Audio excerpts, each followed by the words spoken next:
Hey,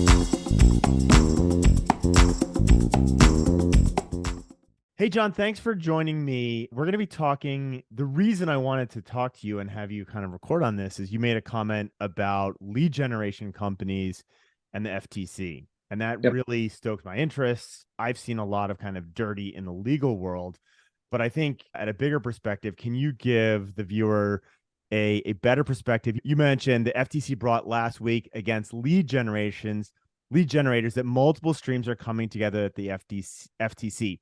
Dark Yep. patterns, valid consent, selling to one seller. What's going on? Why the change? What are you seeing? And, we're recording this on July 28th. So this is very, very topical. What's Yep. happening in general? And then I'd love to delve into the kind of underhanded, dirty world of legal marketing. Yeah, absolutely. And thanks for having me. I would say that within the last, let's call it 6 months, you're seeing multiple agencies starting combining efforts or at least parroting the same things.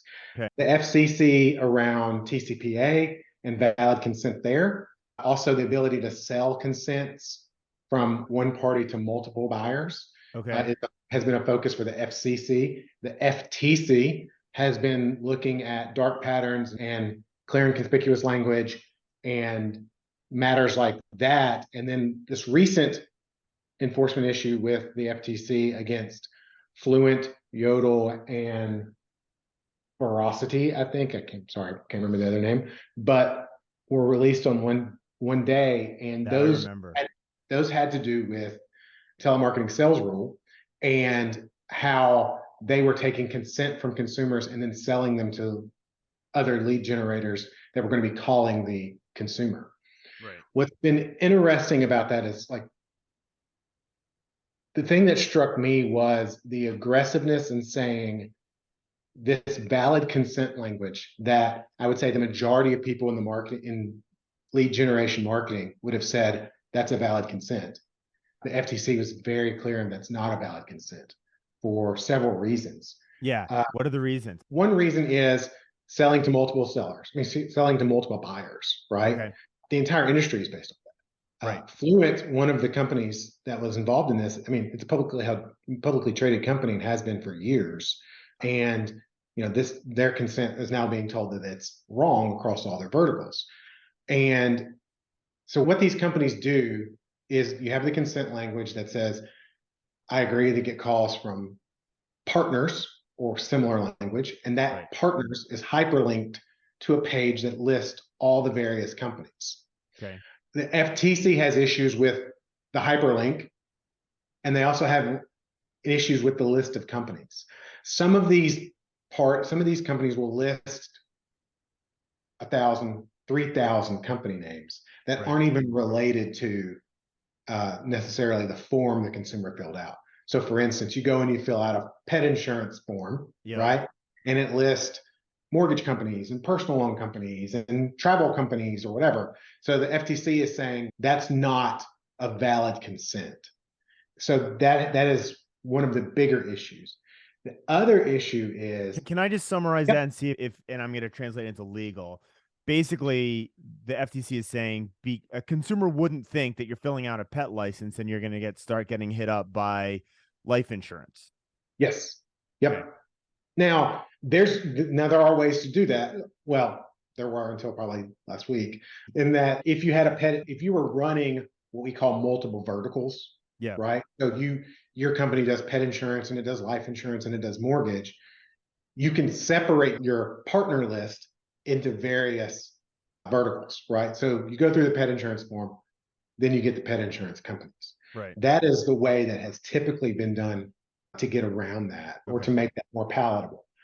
A lot of the issue is there are technical reasons that I can't go in and get your consent and tell you, Conrad, these three people are going to call you, right? Is because the way the ping tree systems work or the algorithms and matching services of these lead generators, they don't know at the time of your consent who they're going to send it to. Right. That's the problem. And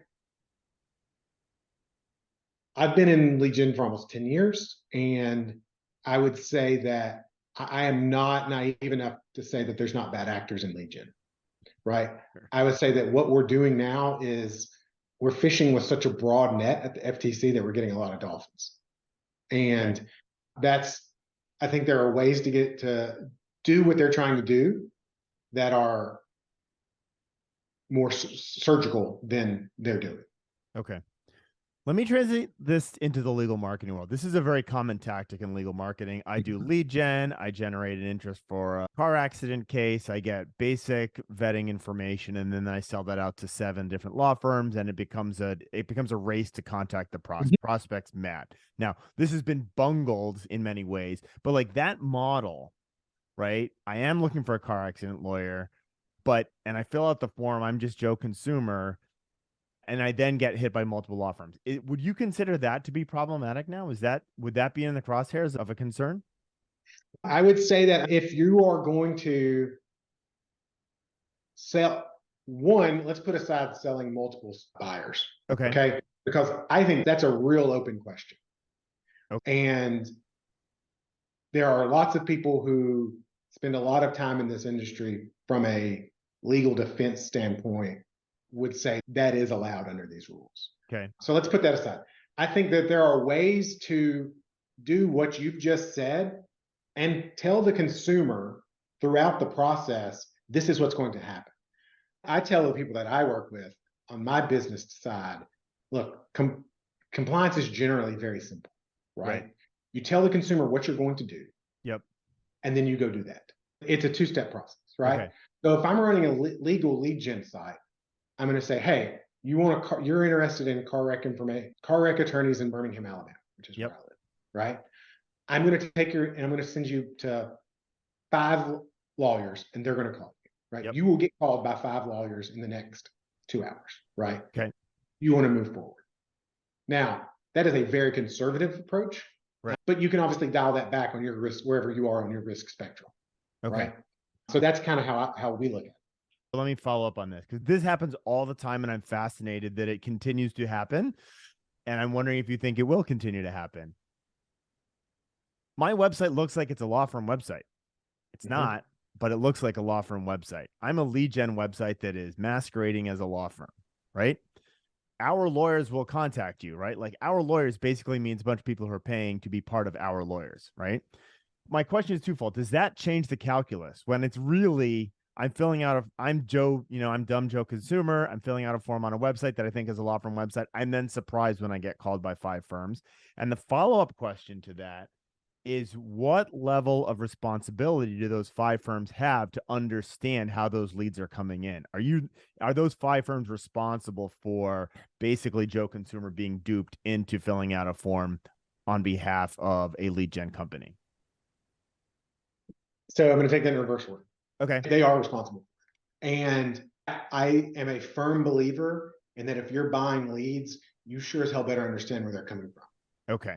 And there's multiple cases about that, holding people responsible for where their leads are coming from. Okay. And we're talking, Conrad, 3 to 4 levels deep in lead generation agreements. Yep. Right? So I would definitely say that's important to understand that. Again, it goes back to the same thing, right? Like, you got to understand where your leads are coming from, and you got to understand what the consumers are being told, right?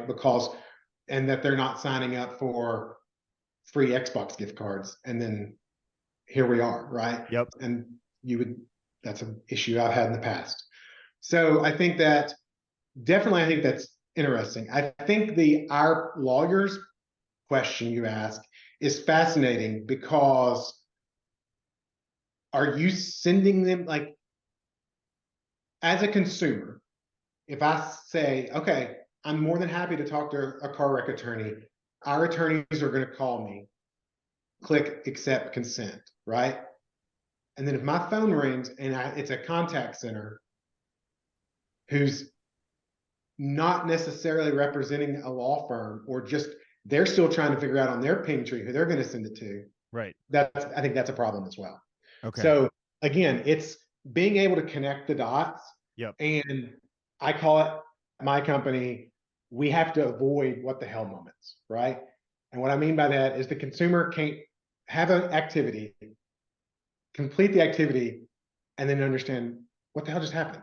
right? Like, Yeah. why am I on a different web page? Yep. Why is my phone ringing? That is one of the markers that we look at for, is this a compliant issue, right? Okay. The follow-up questions keep coming. Really tactical. Okay, you said you better be sure you know where those leads are coming from if you're buying leads. Yep. Best practices for doing that, right? Like, so I'm a law firm. I don't want to be in the like, hey, I didn't try, right? Like, what are the questions? What am I looking at? How do I try and at least do, I don't even call it a fig leaf, but like, how do I try and find out where my leads are coming from those Yep. lead purchasing agencies? Because I think Yep. in legal, it is often very, very hidden. Yep. Show me your form. Okay. Show me, how do you drive traffic? Like, you should understand how that lead generator drives traffic. Are they Okay. an SEM play? Are they PPC? Are they co-reg? What are they? Okay. Right. So that's step one. And that is like base level due diligence, Okay. right? Like, I would honestly argue that if you don't ask that question, like, you're going to run afoul of ethics rules, period, because you have no idea what the hell you're doing. Okay. Like, I don't mean to be an alarmist, but like, No, no, no. that's base level. Okay. The second thing is, and there's a big difference between a lead generator showing you this is how we drive traffic versus them explaining their secret sauce. I'm not asking for your bidding strategies. I'm not asking for Yep. your A/B testing. What I'm asking for is just, what's step one? Right. Show me a funnel, Right. right? Step two should be easy for most lawyers. It's, you're going to have people rep and warrant that they're doing things correctly. And if you have somebody push back on rep and warrants, like, that's a red flag, right? Okay. And indemnify you for that, right? If they are, especially if they are buying leads, right? Or if they're the middleman, Yep. and then they should be repping and warranting you for what's downstream. Okay. There's a case now with an insurance lead generator, a large insurance lead generator, that is having to deal with this 3 steps removed, because the people were buying, they were generating traffic from a fake site in Bulgaria, I think, right? Right. Like, you got to understand where that's coming from. And they didn't have, I think there were some issues with the indemnity languages between step 2 and 3. But like, you got to know that. All right, let me give you a non-hypothetical. One of the companies that I have recently come across that has run afoul of what I believe what you've just described is Engage, which is a chat provider. And what they try and do is ascertain whether or not with chat, like, okay, I was in a car accident, I'm filling out a chat form on a law firm website. They try and ascertain that this chat is relevant to the law firm or not, right? So is it in the right geography? Is it in the right practice area, right? And they try and do that. And the fact that they don't do that well, it's important, but it's kind of besides the point on this question here. If they determine that it's not, right, accurately or otherwise, Yep. will then take that lead and send it to other people who they do believe are in that appropriate market, right? And there is a disclaimer when the consumer fills out the chat that basically says that, but it's just a disclaimer, small print, my take never read. And I've certainly run across law firms who have been, because they didn't do a good job of ascertaining that this was correctly in a market or not, they had taken on a client and that client was then hit by 7 people out of market trying to get their business, right? Yep. Using that as a non-hypothetical example, how do you feel about that? My initial thought is, how could we do that? Right. So the way you do that is you say, consumer, let me get some information. Oh, your car wreck took place in, Kansas with a Kansas driver. I know you live in Alabama, but Kansas is where you need to go. Right. Would you like me to connect you to these 3 law firms in Kansas City? Yeah. Right. Yes. Great. Consumer knows what they're doing. They've moved on. Right. Like, I think that is a way to do that. What you're describing sounds like potentially on the front end, it's like, hey, we're going to find you an attorney, right? That doesn't mean anything, especially if it's on, I would argue, without saying the language, it's borderline deceptive. If it's on Henson and Henson Law Firm and that chat bot says, we're going to find you an attorney, and I think, oh, I'm going to be found an attorney at Henson and Henson law firm. Yeah. Right. Yeah. That's therefore, like, you're going to have a whole lot of, well, why is Conrad's Law Group calling me? I have no, Yes. right. Now, there should be contractual, like, I don't want to say should. Yes, I will say should. There should be contractual language with Henson and Henson law firm using that chatbot that anybody that fits my criteria, right? Yep. Only sold to me. Yeah. Right. And you will get clear and conspicuous consent from the consumer if you're going to sell it off property. Right. And if for no other, this fascinates me. If for no other reason, then if I'm running a website with that chat on it, that consumer doesn't give two rats butts about who is running that chat platform, because they're seeing it on Henson and Henson. Right. And they think it's Henson and Henson. Now they've correlated that with me. Yeah. Now, the flip side of that was, if any are coming back to Henson and Henson by reselling those leads. So what if Henson and Henson makes $22 for selling for those leads that are, or that they don't have to, it's a pay per lead model. They don't have to pay for that lead, right? There's bigger problems. If it's a true cost per lead, right? And therefore Henson and Henson doesn't pay for that lead. Yeah. And they're not getting anything on the back end of the resale. Right. That's not as bad. Okay. I would not be shocked if there are situations where they are getting on the back end because they've spent the money to drive the traffic and they want to recoup that, right? The money that they've spent on the incoming lead. So a really bad business model from an ethics perspective would be to pay Henson and Henson for those leads that then get sent elsewhere. Yes. Because now you're entering into ethical morass, right? I would absolutely agree. Okay. All right. Good. We're on the same page. Yeah. Non-hypothetical example. Okay. Yeah. Next question. You mentioned this briefly in your intro. You talked about the TCPA, Telephone Consumer Protection Act. Yep. Camp Lejeune was maybe one of the most over-marketed mass torts in the history of ever, with the possible exception of pay-per-click rates for mesothelioma lawyer.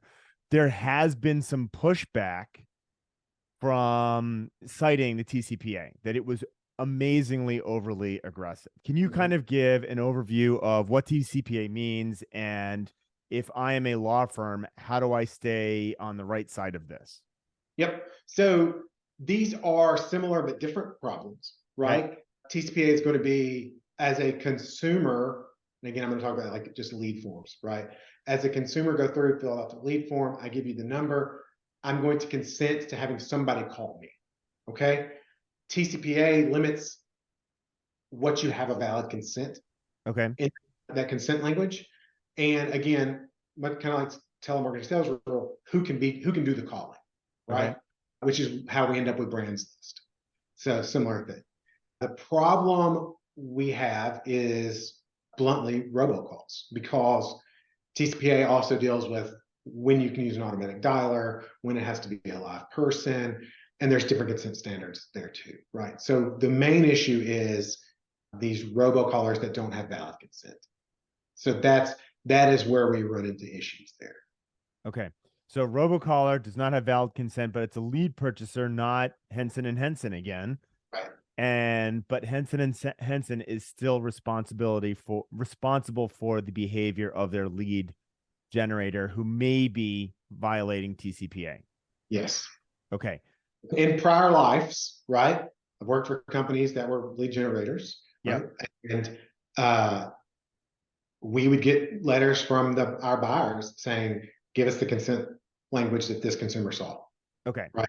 And we were able to provide that, and they were like, thank you very much. And that goes away. Okay. So a couple of things there. If you're a law firm, right? Again, know who your marketing partners are, know what consent they're getting, and that they are able to show you that, yeah, we got a valid consent for this consumer. Thank you. Go away. Right. Great. And there are professional TCPA plaintiffs. Okay. Yeah, this one, I know less about this, but it seems like this has been extremely problematic. Yeah, it is. Okay. Looking forward, Yep. Final question. Looking forward, you expect a kind of seismic shift in the landscape? Like I talk a lot about regulation and legal marketing and basically how nothing gets done, right? And so there's all these problems with fake, like there's so many problems. Do Yep. you see that changing? Do you see the FTC coming down on this and it becoming a more widespread understanding that lead gen game is going to be much more heavily regulated? Do you see this filtering into law or not? I've actually thought a lot about that since you and I've talked about this occasionally. And full disclosure, my background is financial services. Okay. And my initial thought is, oh, well, financial services is incredibly harmful. It can be harmful to consumers, right? Like Sure. you get screwed over by a bad rate, you get screwed over by getting a bad product. And so I'm like, of course, regulators are going to sit there and look at that. People get screwed over by bad lawyers all the time, right? It wouldn't surprise me if that happened. And I would say that the thing you're seeing now is just administration changes in who's running the FTC and who's running the FCC, right? I've been doing this for, like I said, been doing it for a long time, and the FTC's never been this aggressive. I mean, the FTC, again, I think this was yesterday, the 27th of July, FTC posted on LinkedIn that third-party robocalls are illegal. That's news to everyone in this industry. Right. Actually, I think it said third-party robocalls, lead generation robocalls are illegal. First of all, it's a bold strategy, Cotton, coming from the FTC, right? To announce that on LinkedIn. It just shows you how aggressive they are being with this. Yeah. And I think that we're going to continue to see that. But now, whether or not that's correct will be decided in court. Okay. Yeah. But the short answer is yes, you are seeing a seismic shift and you're pushing this all the way up to the administration. This is coming from, yeah, politics. that's the main thing that's changing the FTC, right? Is who's running it. And is just and how they're doing enforcement. Right. We used to have this problem with the CFPB when it first came out, and they were very aggressive in doing rulemaking by enforcement. And it looks like the FTC is starting to do that as well now. That is a great soundbite. Love it. Thank you. John, awesome. Thank you. Thanks.